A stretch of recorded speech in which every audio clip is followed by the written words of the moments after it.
to empower groups and individuals in vulnerable societies to recognize and resist hate speech and violence. George Weiss, Radio Benevolencia's director, will be representing his organization today. Kathy Berger of the Dangerous Speech Project has agreed to share some thoughts about George's presentation. It's a little afternoon here in Washington. For any of you who haven't met me, I'm Jim Finkel. I'm one of the co-founders of the Atrocity Prevention Study Group, and I'm the person that organizes our monthly meetings. I want to note that with George and Kathy's permission, we'll be recording today's initial presentations, which will be posted on the Stimson Center's APSG page. Per our policy, we won't be recording any part of today's Q&A portion of our meeting. I also want to thank our colleagues at Thought Partnership, without whose help today's program would never have taken place. I met George and heard of his and his organization's work through the many learning opportunities that Thought Partnership has organized over the years. This is just one example of the enormous impact that Thought Partnership has had. There are a large number of us across the globe who owe Sadia, Karen, Stephanie, and Althea an enormous intellectual debt. Thought Partnerships is transitioning in a new direction. I hope many of you will look into their new offerings. I'd also like to remind everyone as we get started that all our discussion will be unclassified. We will be operating under Chatham House rules. You may take notes, but you should not refer to individuals by name. We've added a list of recent books and articles that we think might be of interest to our invitation and registration form. I've specifically done that in response to a request from some of our government colleagues. So if you come across books and articles in the future that you would like me to flag, please let me know. I want to turn now to introducing our two presenters. George, as I mentioned, is the founder and CEO of Radio Benevolencia Humanitarian Tools Foundation, an organization that sets up media projects to teach populations to resist hate speech and manipulation. The organization is one of the first to use long-duration broadcast campaigns to mass audiences for the purpose of citizen empowerment. Based on George's experiences working for Benevolencia Sarajevo, a unique local NGO during the Bosnian War, this work promotes an agenda of sanity, empathy, and mutual help among minorities and individuals who are the target of hate speech and those who want to help them, as well as among societies that have suffered its consequences. Originally a film and television producer, George produced 3 feature films and was responsible for the worldwide distribution of blockbuster films such as Dances with Wolves, still one of my all-time favorite movies, Henry V, and Driving Miss Daisy in the late 1980s. Since then, he moved first into documentary production, producing more than 20 feature documentaries, moving into the emerging field of humanitarian activist media. He set up Radio Benevolencia in 2003. The organization's Great Lakes Reconciliation Media Project, a regional project in Rwanda, the Democratic Republic of Congo, and Burundi, in operation since 2003, has gained international acclaim for its unique combination of applied psychology with entertainment, education strategies, and techniques. Its methodology, using media entertainment / education to inoculate large national audiences to recognize and resist the psychological and circumstantial triggers to identity-based incitement, has proven impact that has been published in several seminal papers. An Austrian citizen, George studied archaeology at Hebrew University in Jerusalem, holds a BA in Communications and Media from SUNY, and was trained in television production at BBC Production Training. Kathy holds a PhD in anthropology from the University of Connecticut, where her research examined the impact of human rights education on political beliefs and Behavior in Ghana. Her current research at the Dangerous Speech Project focuses on global responses to dangerous and hateful speech, as well as the process of identity formation among those who choose to respond to such speech. She also coordinates the Dangerous Speech Project's Global Research Fellowship. She is a research affiliate of UConn's Economic and Social Rights Research Group, managing editor of the Journal of Human Rights, and an editor for the Teaching Human Rights database. I want to welcome both of you and thank you again for joining us today. I've got a couple of additional housekeeping comments. Ilhan, my colleague at the Stimson Center, will be running today's Zoom call. She will keep everyone but our presenters initially muted. To facilitate discussion, I will ask those participants using the video Zoom link to signal me using the raise hand function when they'd like to raise a question or comment. I will take questions and comments in the order that I see you. Please state your name after I call on you and then pose your question. For those of you just using the Zoom link audio, please use the chat feature to raise questions or comment. Ilhan will share the questions in the order that they are received. And finally, for those of you who are interested, we're making available Zoom's closed captioning capability. However, each of you will have to activate it individually using the icon at the bottom of your screen. And with that, I'm going to be quiet and I'm going to turn the floor over to George. So George, the floor is yours.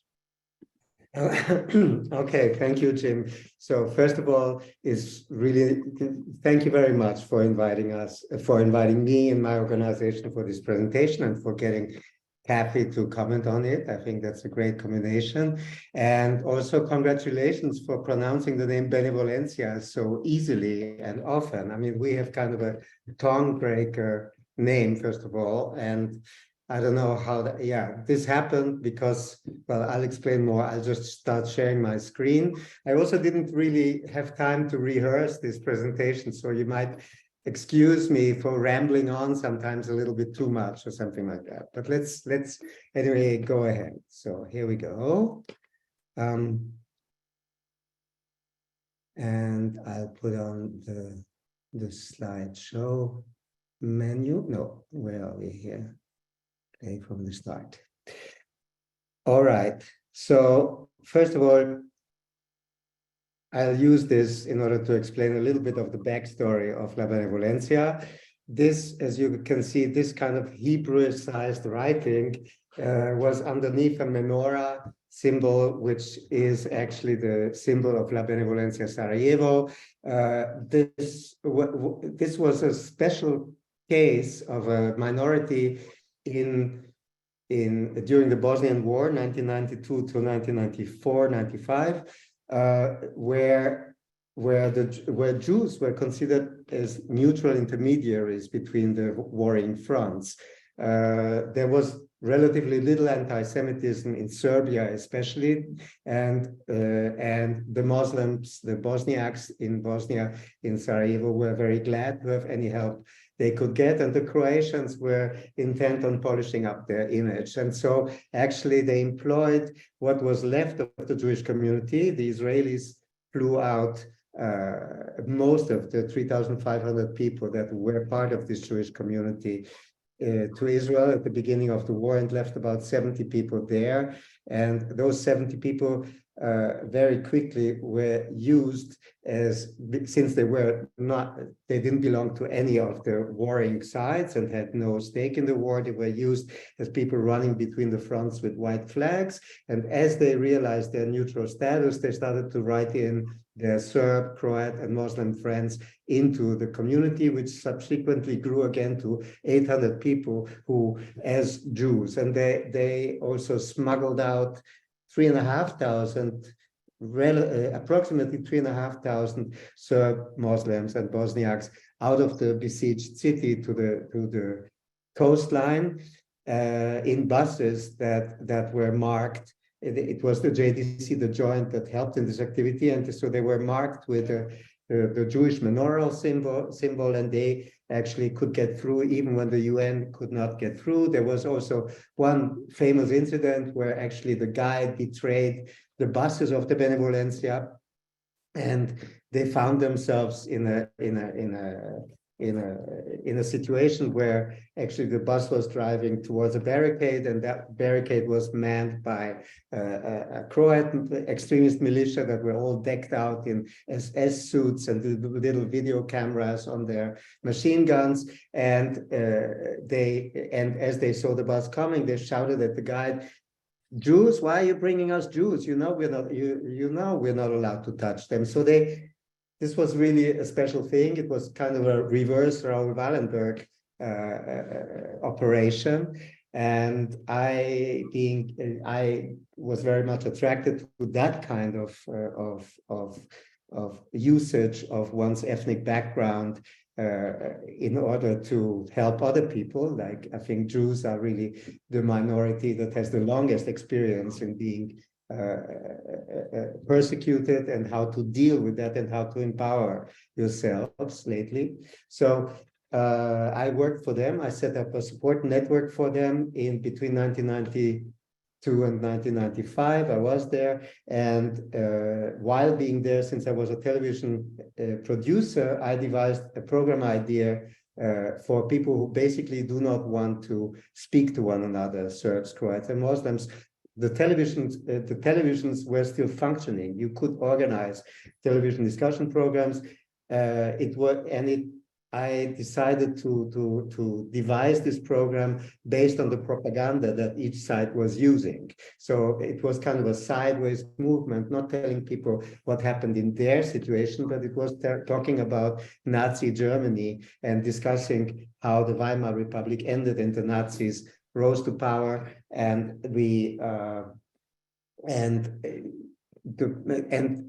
discussing this, and the discussion was supposed to lead to people saying, "Hey, the same thing happened here in the disintegration of the former Yugoslavia." And that program did not get produced. A peace broke out in the Dayton Peace Agreement was arranged.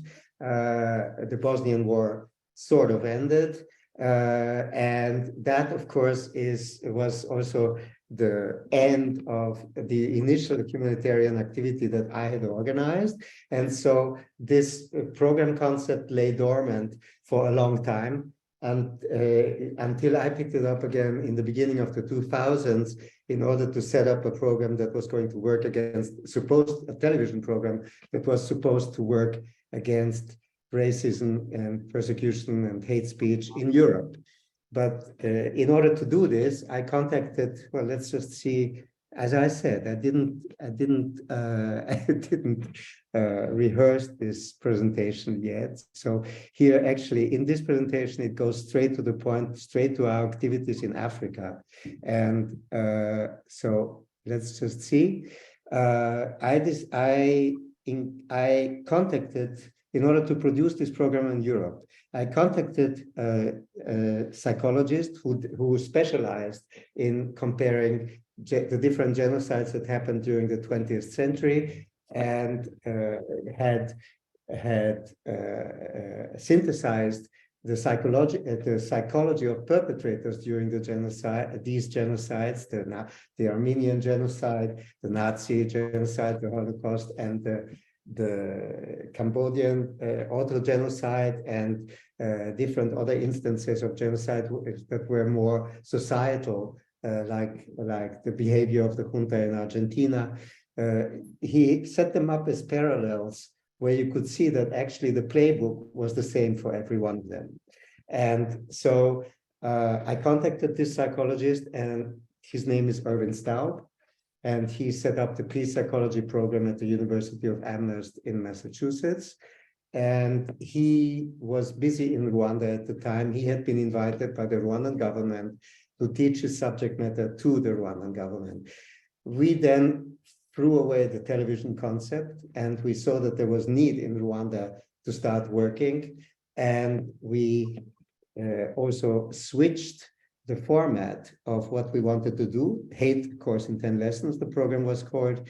We switched it to a radio format. And as we got funding, for this radio discussion format, we realized that actually it was a pity to just do a couple of discussion programs, and we discovered the medium of entertainment education that teaches health matters, how to put on a condom for HIV, and how to teach husbands not to beat their wives or whatever. And we used that methodology in Rwanda to set up a soap opera called Musekeweya, which means New Dawn. I'll just play you a little introductory piece of that we did about this soap opera. And I hope the sound still works.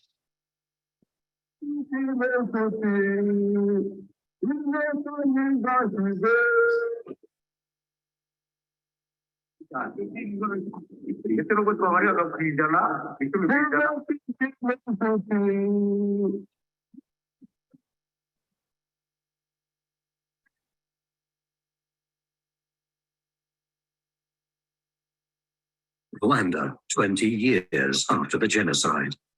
On the same frequency that hate radio once incited people to kill their neighbors, radio soap Musekeweya now broadcasts a message of reconciliation.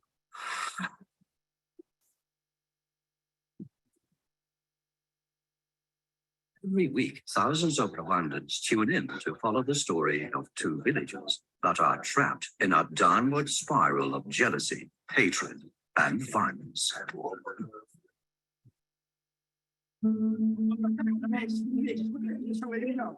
In both villages, bad guys try to convince their neighbors that the others are responsible for their misery. One of them is Rutaganira, a bitter, angry man. Only his mother, Zaninga, is more negative. Fortunately, there are also good guys who try to bring the villages together again, like Shema and Batamuriza. In the midst of rising tensions, these young heroes even fall in love. However, as members of rival villages, their love is as forbidden as Romeo and Juliet's. Every Tuesday evening, narrator Antoinette welcomes the listeners to the show. Let me tell you this fascinating tale in episodes of love and hate. So that is our showcase soap opera Musekeweya that I mentioned before, and this we started doing this in 2004. So it's been really running for the last 19 years, and it's still ongoing, and it still broadcasts the same kind of messages. I'll just go forward now. I mean, no, actually, I have to say that, yeah. 1 year after we did this, there was a researcher called Betsy Levy-Paluk. She's today the head of one of the heads of the psychology department in Princeton. She's a MacArthur Genius Award recipient. She published a seminal paper about our work. And that paper actually proved that we, even though she maintained that we didn't do attitude change, she did prove, she said that this was the first time a media project showed impact in establishing norm change in people. And this was quite impressive to a lot of people. And since then, actually, the whole field of entertainment education does talk about creating norm change more than attitude change in some way. I can explain that a little bit later in the Q&A. Anyway, based on that, we were asked by our donors to establish similar soap operas in Burundi and in the Congo, in the Democratic Republic of Congo. And nowadays we also are active in Europe, which is my favorite thing, because we actually believe in trying to change the minds of our own society rather than just preaching the gospel in developing countries. So we're busy also in the Netherlands, Hungary, Italy, and other countries. So let me just go on. As I said, I actually don't quite know almost what to expect. Hang on. So, oh no, Oh, here we are. So this is actually a statement about our goal. This is our vision, a future world that has overcome polarization. And of course, we want to make a durable contribution to resilience, mostly, of people towards hate speech. What is important, of course, is the messaging that we put into our soap operas and also into our other programs. We have prepared a small 100-second animation that takes out some main elements of that messaging. So I'll just play you that one. It just takes 100 seconds. Scientific evidence of the mass killings and genocides of the 20th century reveals all these seemingly incomprehensible conflicts follow a strikingly simple pattern. Difficult life conditions leave people insecure.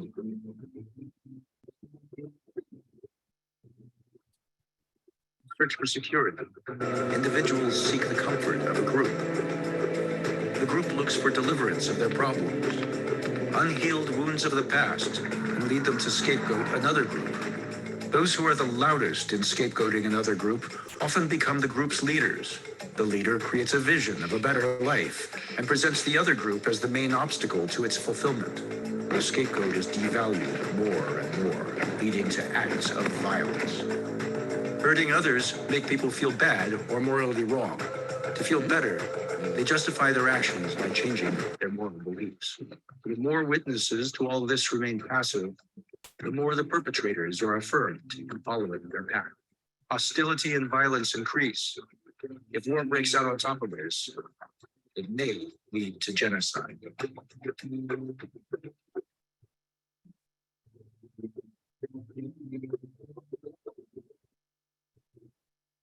To counteract this continuum of destruction, trauma must be healed, as unhealed wounds create danger of the repetition of violence.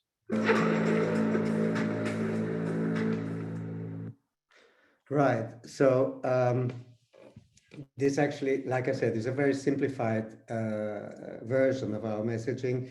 One of the things, and of course, when applying it to societies over in America or in Europe, we're not going to speak about genocide immediately. Really, it is just the end of a continuum. The one other thing that actually should be in this video is the role of the active bystander, the role of the person who actually feels agency and feels that their own small actions matter, no matter how small they are, and that they can do it safely. And that is one of the things that we are also very busy trying to put into our programming. Actually, we are trying to raise active bystanders all over the world, and I think we're not the only ones in doing that. So, I mean, one of the dreams is actually combining our activities with other organizations that deal with active bystandership, because it is the only thing, actually, that can stop this continuum from happening. I think, yeah, I mentioned Professor Erwin Staub here. I should also mention actually his partner, Dr. Laurie Perlman, a trauma specialist who went with him to Rwanda, especially to insert the messaging about trauma and the necessity to heal trauma as a way of preventing perpetration. And of course, also in order to work for healing of a population. When you work in Rwanda, it becomes slightly unethical if you're trying to only educate people in not being perpetrators without dealing with the huge, massive damage that was caused by the Rwandan genocide.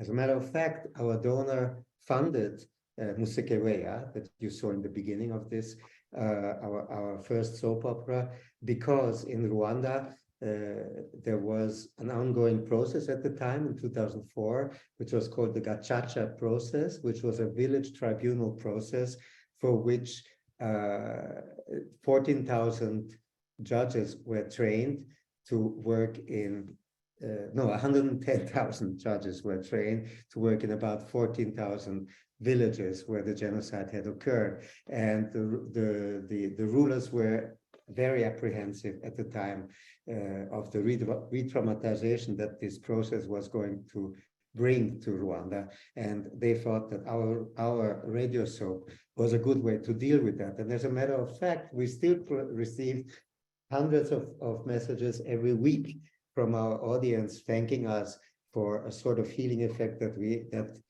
we have, especially now in the older generation in Rwanda, because the Rwandan genocide also is already more than 20 years ago.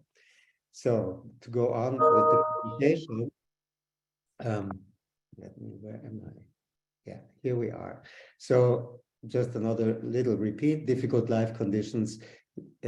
So basically the messages are based on the fact that psychologically people have needs for security and for a positive identity and to make sense of the world. These are really three very basic needs that everybody shares. And when difficult life conditions come along, and difficult life conditions shouldn't be confused with poverty, they are rather sudden difficult life conditions, like what occurs in a crisis, whether it's a war, whether it's sometimes a change of government, or whether it's something else. In order to counteract that, it's very natural to look for your own group, and then once your own group is there, that group unfortunately always needs a leader, and we are not so fortunate to only have good leaders around, as we all know. And the easiest thing for any leader is to pick up some trauma that he knows his audience shares and point to them as a scapegoat. We always, all of us, want to find guilty people that are guilty of the crisis that we experience. So this works very well. And in a society and in a world where complexity is the name of the game, obviously, this is very dangerous. So when going on so the tools that we actually do use are, of course, more than just soap operas. Fictional media are soap operas. We also produced feature films, actually, with the same kind of messaging all the time, but in order to move, but never really in the setting of the target audience, really. So the audience in Rwanda cannot identify whether who is a Tutsi and who is a Hutu in the soap opera. Neither can anyone in the other countries identify their people. And we created a feature film, the first science fiction film produced in Burundi, which moved the whole process into a science fiction environment. That worked quite well, actually, in Burundi. And we counted more and more people that appreciate our programs. And this allowed us also to work in factual media programs that actually did talk about what was happening in the country at that particular moment. We have a network of hate speech monitors in the Congo and in Burundi especially, who report back to a hate speech program that often airs on government radio. And in Burundi, certainly the government radio has been broadcasting hate messages for a long time. And people who heard that, for example, in the morning could hear in the afternoon our program explaining how you can recognize hate speech in its different elements. We also made a television discussion program where we invited leading people in Rwanda, where it is forbidden nowadays to talk about ethnicities, or to talk about crimes, revenge crimes that the Rwandan government, the Rwandan Tutsi army committed in the Congo. And in our television programs, we asked the government people to give advice to other countries. Yes, so we would talk about a coup that happened in Côte d'Ivoire, and we would talk about the problem of the people who supported the wrong side of talking about their problems. And within 10 minutes, people would be talking about the problems of the Hutu population in Rwanda and would name them by name. Or we would talk about some instances of disproportionate violence that happened in several conflicts, including Israel and Palestine and other places. And within a couple of minutes, the people started discussing the revenge crimes that people were accused of in the Congo. So this was the general system, but it does not, behavior change really needs some practical activity where you try to embed what you have learned in the media by following the role models. And that's actually the norm change that can happen. And so we used to have a network of associations that were actually doing economic activities, but trying to also work for peace building in Rwanda, work against hate speech in Burundi, and hate speech in the Congo. Oh, I keep on making this mistake, sorry. So again, I think I'm repeating myself here. We've been running behavior change campaigns since 2003 in Rwanda, 2007 in Burundi, and 2006 in the Congo. We have weekly broadcasts going on. Right now, we have a regional activity actually that deals in regional peace building between Rwanda, Burundi, and the Congo. And there we produce about 13 different infotainment programs per week, together with teams of writers that are actually from the population. By the way, I didn't say that everything happens, of course, in the local languages and not in English or in French, which is what is French is actually the language over there of the intellectuals, but we definitely target an uneducated population, and we try and teach them psychology, which is sometimes a little bit complex. So to go on with this, yes, this is actually our regional project, I see. This is called Media for Dialogue, and there we have a general host in national level. We talked, yeah, I think I will jump over that. It's a very impressive activity, but it is actually not the main activity I want to focus on right here, because the main activity that we actually initiated and keep evaluating are our soap operas and our infotainment programs. So this is to give you a view of the region.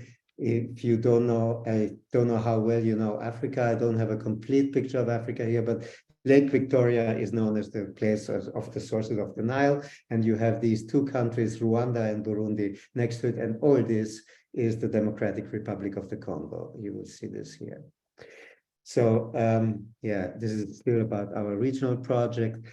Just to give, I'll just quickly slide through this.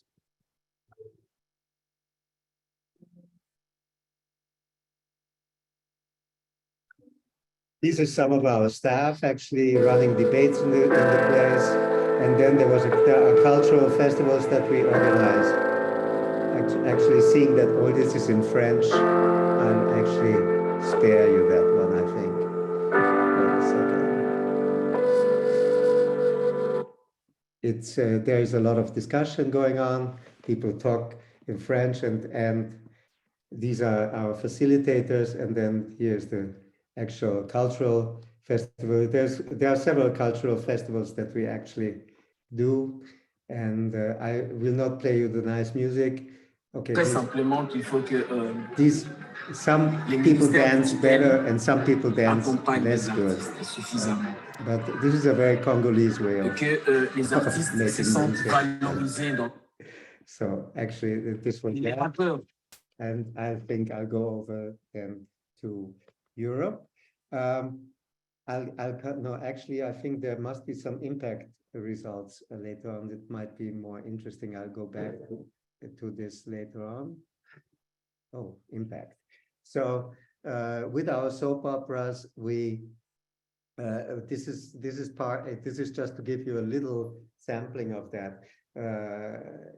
It was established very early in terms of norms, actually, that trust was one big thing that the audience earned by listening to the soap operas, even intermarriage, which was not very easy actually in those countries, especially in Rwanda after the genocide. Became quite difficult. There was a greater consideration of intermarriage, and people did understand the importance of active bystandership and the possibility of an active bystander not needing to be a hero, but just doing basic smaller actions. And in Rwanda, it was very necessary to make people talk about trauma and how to deal with trauma. Let's see, what do we have here? this is, wait, no, oh, so I have to go back now. Excuse me for this scrambled thing. So, yes, 4 years ago, no, actually 6 years ago, I became very frustrated with the activities in Africa. Like I said, I really believe that we need to work in our own societies over here, and the model that we developed in Africa could also work here, and we're trying all we can right now to make it work better. The first project that we did, though, was actually a support project for the Roma population, commonly called Gypsies, which is not anymore politically correct. The Roma population all over Europe, since they are today really the most disadvantaged minority in Europe. And we created programs about their history. We created a platform where you can download the history of the Roma, especially during what they call the Roma Holocaust. By the way, the word Holocaust is in dispute sometimes between different lobbies who discuss this, but they call it the Roma Holocaust. And we did something about this as an empowerment program. And you can still download videos from that platform that we created called Taisa. And most importantly, 5 years ago now, we started writing grants in order to target an audience of people, of radicals, extremists in Europe, an audience between 18 and 35 years old, who are simply growing, as we know, both in America and in Europe. And we looked for the entertainment medium that was most popular with this particular audience. And so we hit upon gaming, and we had to learn. I'm certainly the wrong generation for that, but we all did learn, and we have luckily some young people with us, and we learned how to do gaming, and we worked together with a gaming production company in order to set up what is called a massive online battle arena game. That was in itself a very politically incorrect game. That means since research has shown that violence in video games does not necessarily create violence outside of video games, we allowed people to be violent. We allowed killing to go on in the games, and we allowed also some bad language to go on in the games in order to appeal to that particular target audience. I'll play you the trailer of this so you can actually see how it starts, and you may just recognize the first step of the continuum in that particular segment. The devastating acronite energy crisis enters its 13th month today. A growing number of Etonorians ask themselves, why is this happening? Several hospitals have closed due to the ongoing failure of acronite power.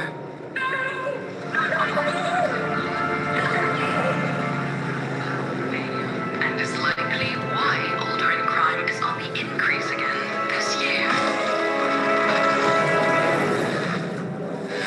Switching live to Governor Quillen and his plan to restore the acronite. This is it, my deathbed. Don't say that. My infusers are failing. The acronite power keeps diminishing. Our gods have truly left us. Fesp, we can't hold him here much longer. This place is going to fall apart. What can we do? We can't do this alone.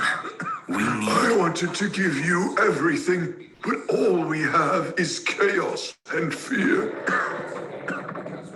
I don't know who can help us. We must find a way to get back in their favor. Therefore, I am reinstating the tournament. Promise me you to find a way to get out of this mess. Make this better for yourselves. Grandpa,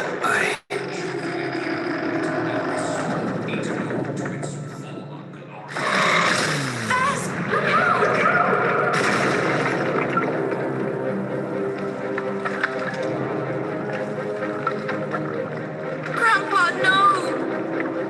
Grandpa! Oh, please, gods.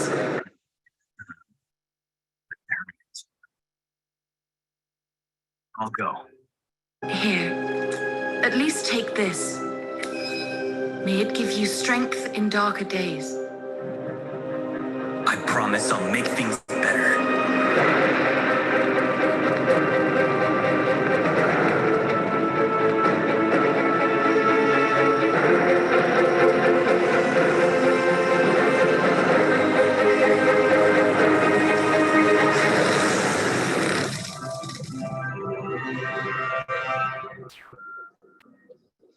Right. So this is the the acronite is an energy that powers this planet, this society in that other planet. In order to make it work, the populist institutes those games. They are sort of gladiator games, and they give us the opportunity to play the game normally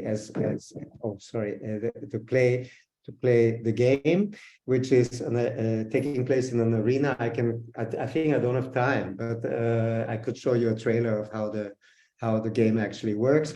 But what's also important is that in between, so basically players can earn points by playing the game. It's sort of like a football-like game within this arena, but they are the majority of the society of the main player, FESP, is working against a minority, actually, and he's being incited in order to mistreat this minority in the games. And there are some strange animals lurking underneath the arena, which actually they are dangerous for the players, but at the end of the game, people do realize that they need to actually work together with those animals and work together with the minority in order to recreate this acronite that gives energy to the people, to the society. I think that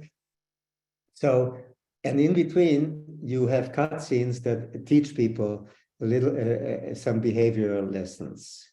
I don't have sound here, actually. I see that that's not working.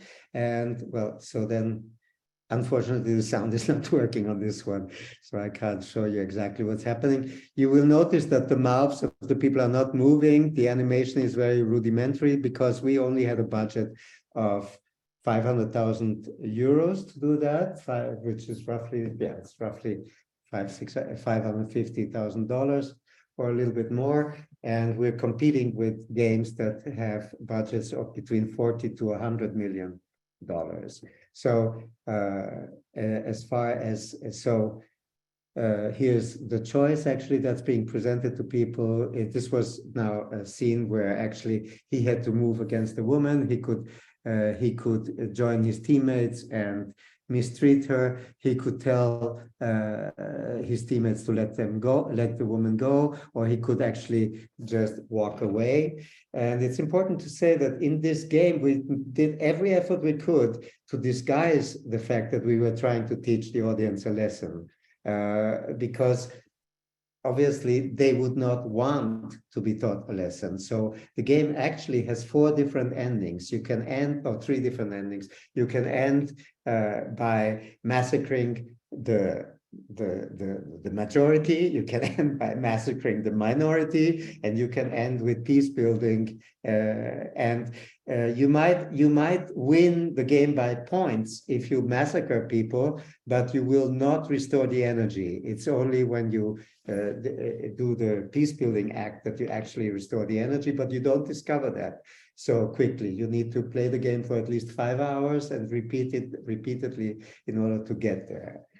Right. We also do social media campaigns. This was, of course, more than 2 years ago already. We did this one with lots of social media postings in different sites, Instagram, TikTok, Facebook, and so on. So these postings are a little bit simple. Here you have your favorite president, so used as an example of a populist. So what are we doing here? It was a love fest. I love war. I love fighting with banks. Love that Russia is dropping bombs all over ICE. I love protesting. I love the Second Amendment. I love construction. I love great generals. I love open markets. I love General MacArthur. I love the United Nations. My boy, I love you. Come up, Eric. Come up. I love you, my boy. I love these comeback This people. is where I it love starts. what I'm doing. I love banks. I love sports. I love renovating. I love that red hat. I love women. I love John Deere too. Big, strong guy. I love you. I love buying a building. I love the old days. I love your shirt. I love the book. I love Virginia. I love Georgia. I love Mexico. I love New Jersey. I love South Korea. I love Japan. I love China. I love everybody. Okay, all right. So I talked to you a little bit about impact already. The impact evaluation of the game, Horns of Justice. Actually, we did 2 impact evaluations with focus groups. One was with the panel research that actually made a socio-therapeutical, socio-psychological survey in a controlled and randomized evaluation of a group of about 100 people in Hungary, Italy, and the Netherlands. And we also separated them in relation to their political orientation. We discovered a little bit too late that a lot of our subjects were left-leaning, and that wasn't so good. We had to distill the right-wing people, because that's what it really is about, even though there is left-wing extremism as well. And we discovered that players who played 5 hours, our game, showed less collective angst. They had less violent intention than people who played for 5 hours the control game that we used, which was Space Viking Raiders. So there were less conspiracy beliefs than in the control game, and there was less violent intentions than in the control game. What is not shown here is actually our neuroscience impact evaluation, where we also had people play a control game, and we sort of replicated the Milgram experiment with them. We had a member of a minority group sit in an adjacent room to the subjects, and we measured their conflicts when they were asked to harm, the member of the minority really got to annoy them, and they could punish him with little tiny electric shocks, not like in the Milgram experiment. We never said that it would be deadly, but they could punish him with little electric shocks, like battery shocks from a lighter. And definitely our right-wingers did a lot more shocking than the other people who played the game than the people who played our game. Sorry for mixing things up, actually, but I think I got to the end of the presentation finally, some may say. So Jane, word is up to you and to Kathy. Thank you, George. Kathy, you have the floor. George, thank you for that tour through all of the fantastic work that your organization is doing. As Jim said earlier, I'm Kathy Berger. I'm the Director of Research at an organization called the Dangerous Speech Project. So our organization studies the relationship between speech and intergroup violence and productive ways to respond to such speech. So George and I have had the pleasure of overlapping several times throughout the past few years. Now, at the DSP, when we analyze whether particular speech has the potential to incite violence, we know that we have to look beyond what is being said, right? So we have to look beyond the message. We examine the speaker, whether or not they're influential, the medium, so how that message reaches the audience, the social and historical context, and the audience itself. What is the audience going through right now? What are they experiencing? Are they fearful? Are they experiencing hardship? Have they lived through incidents of violence in the past? And what relationship do they have with the speaker? These kinds of factors help us understand how likely it is that a message will be heard and that the audience will be convinced by it, and then potentially spread that message or take some kind of action that leads to violence. And while it's not necessary that each of these pieces, the message, the speaker, the medium, that each of those pieces is kind of ticked off, or that each box is ticked, it is necessary that there is an audience that is willing to hear a message and to be convinced by it, right? That is a necessary component for speech to be dangerous. If no one believes it or spreads the speech, then the speech loses its potential dangerousness. And that is what's so useful about Radio Benevolencia's model. As George has just described by walking us through these different projects, the organization has developed multiple ways to reach into people's lives using what they call edutainment, right? Educational entertainment, radio soap operas, video games, sporting events, all of these different programs that are able to capture an audience because they're enjoyable. And while the audience is busy being entertained, they're also absorbing skills and knowledge that can help prevent violence. Radio Benevolencia's programs don't focus on preventing leaders from saying things that could incite violence. Instead, they're training audiences to recognize this kind of speech as dangerous propaganda and then resist it. So there are two ways that people can resist it, right? They can resist it internally by not being convinced of it, and then they can externally resist it by being active bystanders. At the DSP, my own research has focused a lot on counter speakers, people who choose to respond to hateful and dangerous speech in order to diminish the harmful effects from it. And this, I think, is very similar to George's notion of active bystandership.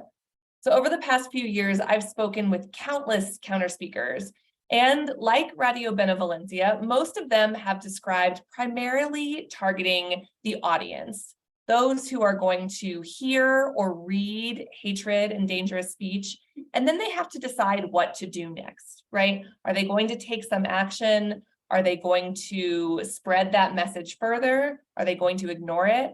Or are they going to respond to it?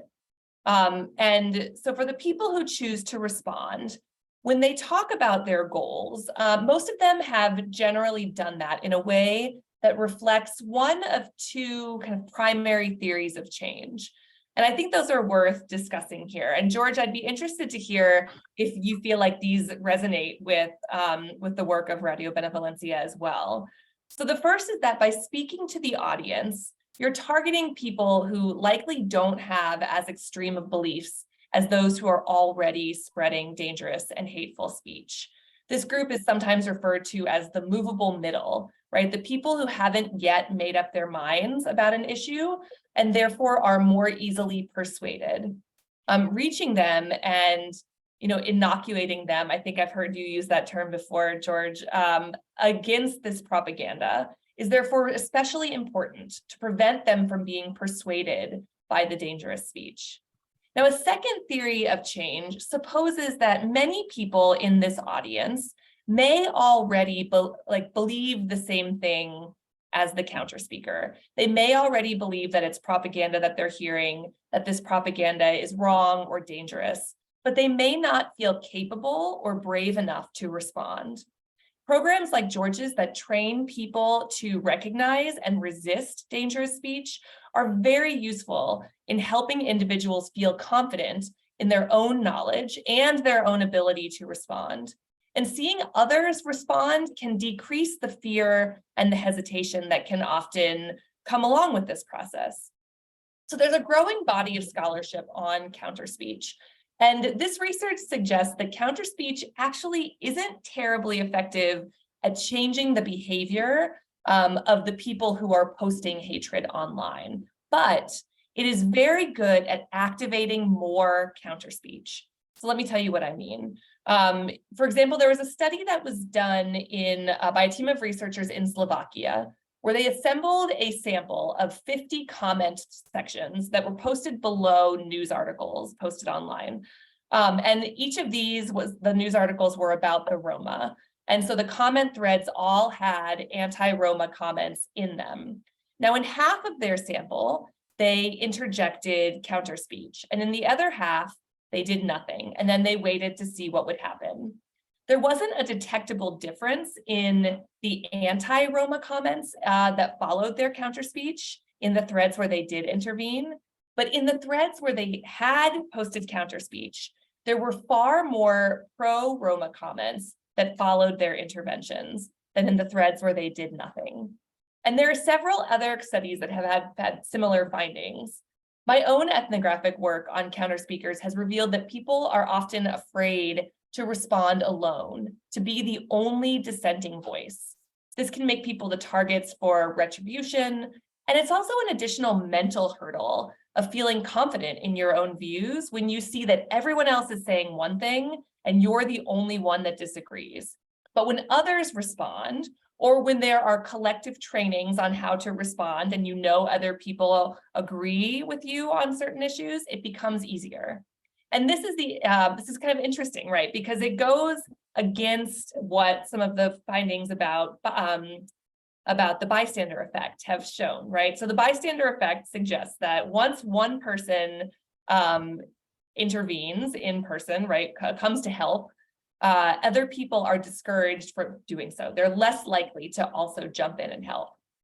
But the research that we're seeing about online counter speech suggests that once one person intervenes with counter speech, it becomes more likely that others also do this.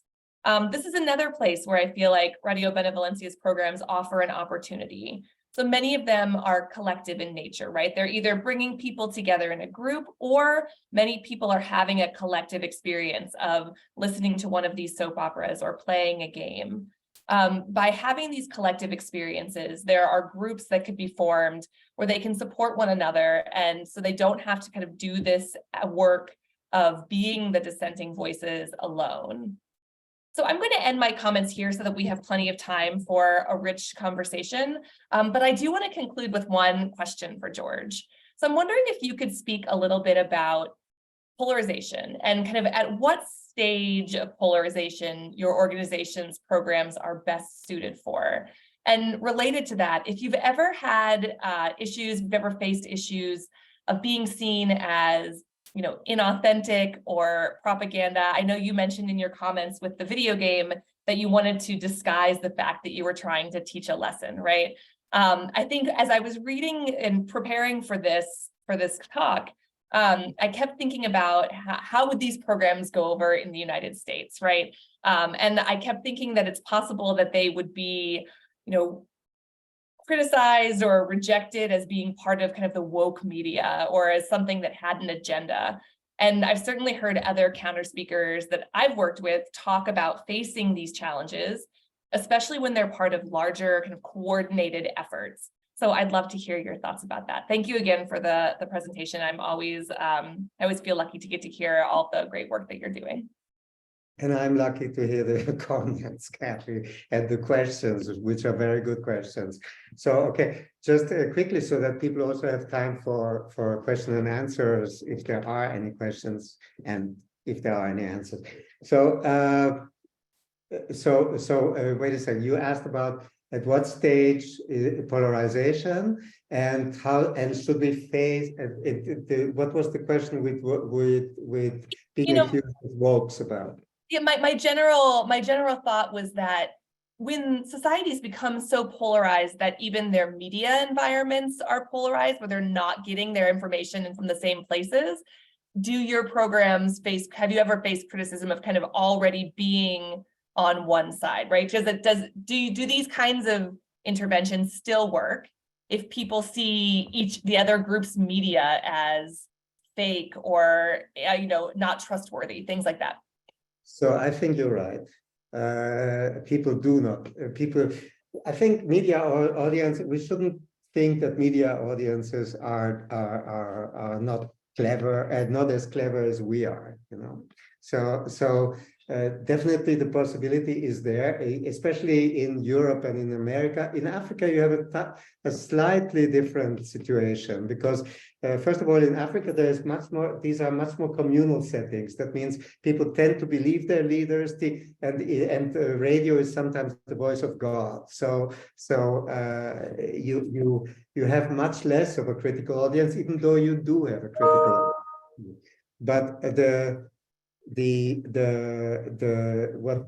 what we do see is so we have not been accused very often of this. It did happen when we did our evaluations for the gamer project for Horns of Justice. It did happen that part of our focus group said, "Oh, come on, these guys want to teach us a lesson, and I'm not up for that." And we had that really, and so we believe actually that first of all, there is a I mean, I'm also fascinated, by the way. I've been fascinated by your research, Kathy, about We Are Here, about the group effect of countering comments. And I'm also very happy to hear the difference in common threads that you saw in the Slovakian project. So but I think in terms of intervening here is we should not. There's something wrong with counter speech, because the moment you counter, the other side already is there, and there is a weakness inherent in being counter. So activism all the way, great, but countering, trying to counter other people, I would stick to your research, Kathy, and try to emulate that one actually in order to do counter research. But creating activists is a different matter. Going out and just creating activism per se and saying that, hey, you can do this. What you have to avoid is the parallels to the real situation in the society you're at. So we like to have a sideways movement and get people to talk about something else. That's one thing. The other thing is, I mean, you have to. We don't believe anymore in creating another game to compete with the larger games that are out there. On the other, but however, games are there. We want to mod games. We want to create modifications within the actual Call of Duties, Grand Theft Autos, Assassin's Creeds, whatever you have out there. The more violent, the better. The more it appeals to our particular target audience. So we want to actually create little cutscenes in mods that we want to put in there. It's actually the gaming producers allow you to do that. So Grand Theft Auto allows you to create mods. So that's actually our next step in that. In terms of, but I think we all know and we all agree that polarized societies, the polarized other side, usually does not respond well. When we do want to, when we do our mods, however, we still keep on trying. We still keep on trying to get to the polarized other side. Our thing is simply, we don't say love one another. Empathy is not our thing. I mean, yes, we want to create empathy, obviously, but we do not say to people, be good or be empathic. We say attack problems, not people. That's our general motto. Don't waste your time and energy on things that don't work anyway. It's that kind of messaging that we try to bring forward. So I don't know if I responded to that properly. Right. So I'd like to take the prerogative of the chair to first ask George a question, and then I have a question for both of you. My question for George is, how difficult has it been for you to make the transition from doing radio and TV to different forms of social media? And, you know, sort of this tailoring the media to your particular national audience. And I'll ask the second question also to both of you. George, you at least alluded to having some programming in mind for the US. And I was wondering if both you and Kathy could talk a little bit about some of your upcoming programming focused on the US, and particular, I guess, in anticipation of the next national election. Okay, so I'll try and make this short. The social media, it's been very difficult to adjust to social media because simply the audience is in the millions. You have to achieve virality. You have to achieve virality. All this demands a lot of resource, and it demands also using algorithms yourself and using using all kinds of technological means that instinctively, I mean, I have people that do that, but instinctively, I'm more on the side of, you know, I think the fact that there's so much technology involved. Yeah, is this empowering for people? People have to rely on algorithms. People have to rely on other interventions in order to sift out things, to do things. So I like to stick to entertainment education and create entertainment media rather than do social media campaigns personally. But I have other people that work on that, and we're what we are working on, and actually to lead up to your second question, we're working right now on developing a project in 10 different countries in Europe. I have to say, where we do both our modding. We mod 3 different games, Grand Theft Auto among them. Did you understand what mods are? Modifications, yeah. So we do within the gaming area, we do modding. We also want to train groups of so-called active bystanders who are gamers, who actually are trolling the internet chat rooms of games and talk there to gamers, actually, and they are trained in specific methodologies like motivational interviewing, empathic listening, in order to see which are methods that we borrow from exit work. So work by groups of people who help people exit right-wing, especially right-wing extremist associations, and how to talk to them. So we train gamers in doing that, and we want to have them troll the internet and go to the gaming chat rooms. And at the same time, within the games that we're modding, we want to create advertising campaigns so that you see a billboard while traveling in the game scenario, and then you walk out on the street and you see the same billboard really out on the street. Kind of. I don't know if we're gonna have enough money for big street campaigns at the same time, but it is a very big project. So that's the kind of thing we do. But I mean, definitely, I for example, Kathy researched a group called We Are Here, which is an organization all over Europe, and I contacted them because we definitely want to work together with them in that project in order to do social campaigning as well while doing that. That's how far I can take it. But maybe Kathy can enlarge on social campaigning and on present projects. Sure. Yes, we are kind of in the process of thinking about how do we bring a kind of an understanding of dangerous speech and counter speech? How do we bring people together who are working on those topics during this kind of run up to the next election? One of the things that we've learned from our research on counter speakers is that it can be a very solitary thing to do, right? Even when people might learn how to do this as a group, many people are doing it at home alone on their computers or on their phones. It's a very emotionally taxing thing to do. It takes a lot of energy to sit there and respond to hatred day in and day out.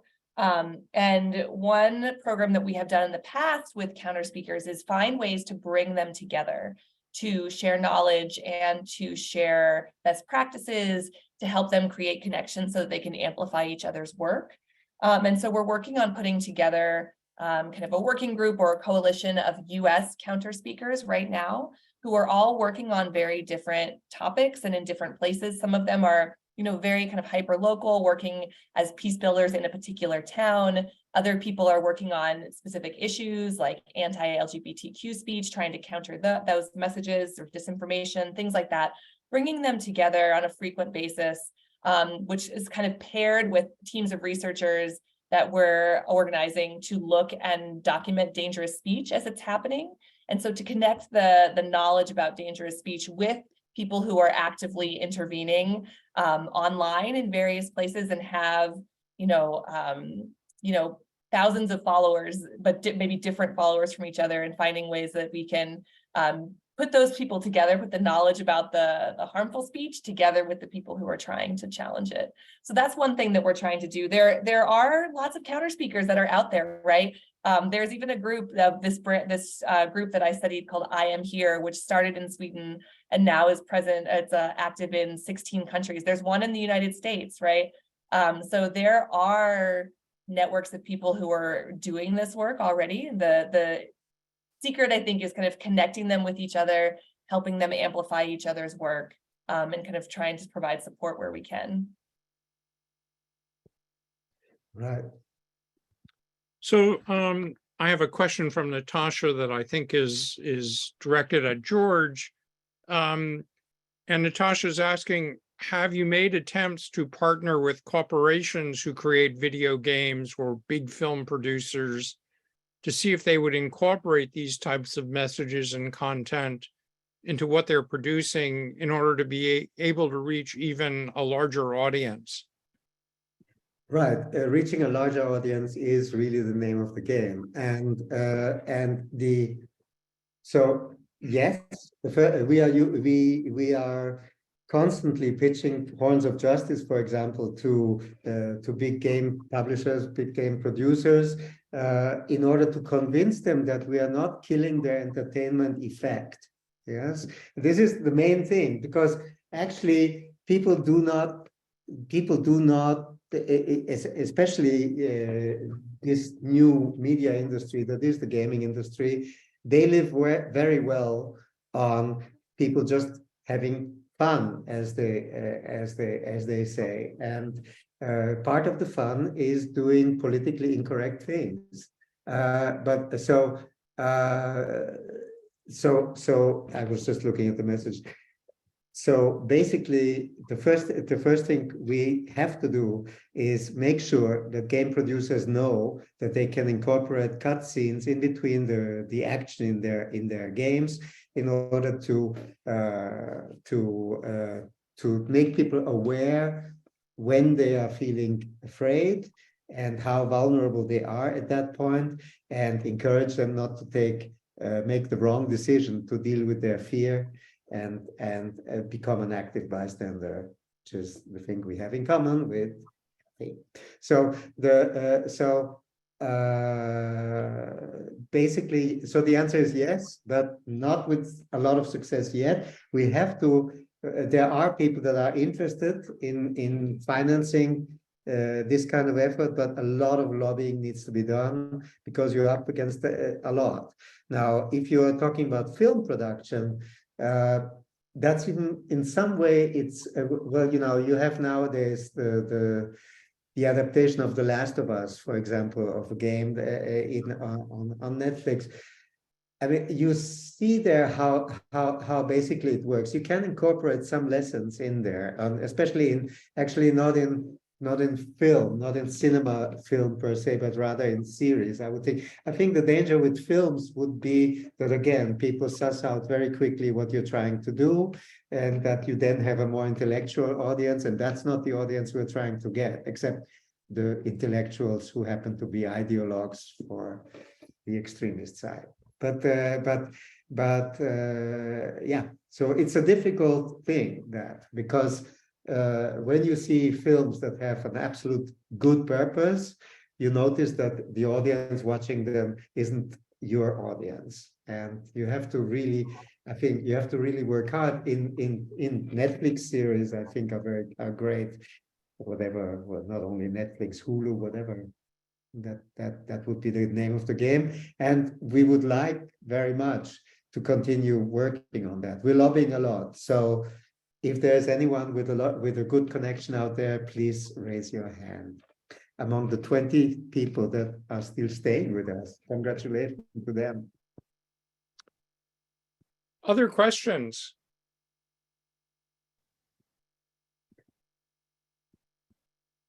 Well, it looks as if we've kind of run out of energy then.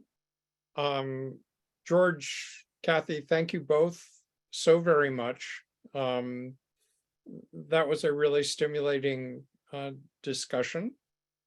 Our meeting next month will be April 20th, same time, but this will be our annual list comparison, which is not only one of my favorite meetings each year, but I think one that is really important.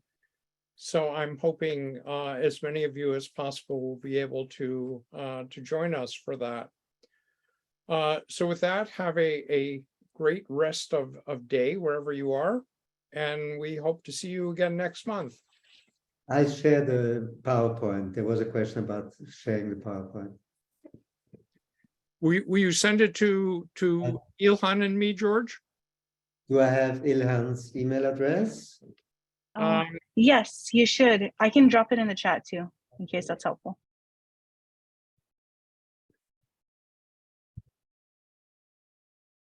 All right, thank you very much. Thank you. And it's been a great pleasure also to be at the Stimson Center. Thanks so much, Jim. Thank you, George. It was a fantastic presentation. Yeah. Thanks Hope a to see you soon, George. Yes, with pleasure. Let's cross our fingers for the partnership, because yeah, kind of sad what happened there. Yeah. Okay. Thank you. All right. Take care. Okay.